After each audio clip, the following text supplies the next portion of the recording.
கன்னியாகுமரி மாவட்டம் படந்தாலுமூடு பகுதியில் ஜூஸ் தண்ணீர் பாட்டில் விற்பனை செய்யும் கடை என கூறிக்கொண்டு 24 மணி நேரமும் தங்கு தடையின்றி மதுபான பாட்டில்களின் விற்பனை படுஜோராக நடந்து வருவதாக குற்றச்சாட்டு எழுந்திருக்கிறது. இங்கு கன்னியாகுமரியை சேர்ந்தவர்கள் மட்டுமல்லாது கேரளாவை சேர்ந்தவர்களும் மது பாட்டில்களை வாங்கிச் செல்வதாக கூறப்படுகிறது. பார்க்கலாம். பயங்கர எடுப்பு அது இதில் ஸ்ட்ரேட்டாக வச்சா மதியே பாட்டில் வரியா தூக்கி கொடுக்காது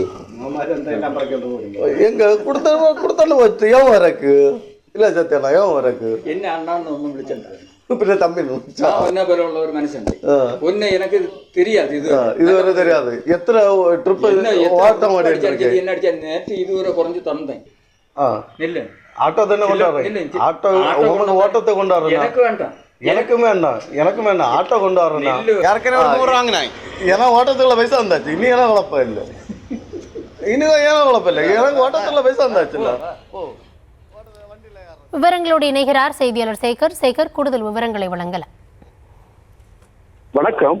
கன்னியாகுமரி மாவட்டம் களியக்கவளை காவல் நிலையம் எல்லைக்குட்பட்ட படந்தாலுமூடு பகுதியில் தேசிய நெடுஞ்சாலையில் இருந்து மடிச்சல் செல்லும் சாலையில் 100 மீட்டர் தொலைவில் ஜூஸ் தண்ணீர் பாட்டில் விற்பனை செய்வது போல தோட்டத்தை கடையில் அமைத்து 2 கடைகளிலும் நீண்ட காலமாக சட்டவிரோதமாக மது பாட்டில்கள் விற்பனை செய்து வருகின்றன.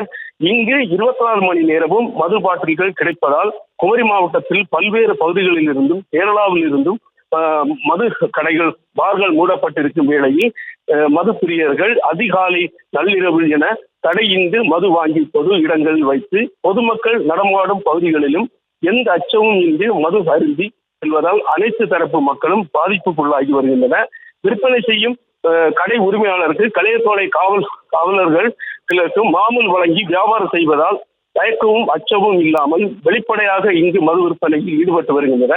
பொதுமக்கள் சிலர் போலீசாருக்கு மது விலக்கு போலீஸ் அதிகாரிகளுக்கு தகவல் அளித்தும் எந்த நடவடிக்கையும் எடுக்கவில்லை என அப்பகுதி வாசிகள் கூறுகின்றன.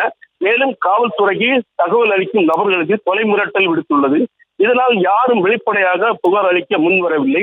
எனவே உயர் அதிகாரிகள் இந்த சட்டவிரோத மது விற்பனைக்கு நிரந்தரமாக முற்றுப்புள்ளி வைக்க வேண்டும் என ஊர் பொதுமக்கள் முறையாக கோரிக்கை விடுத்துள்ளனர்.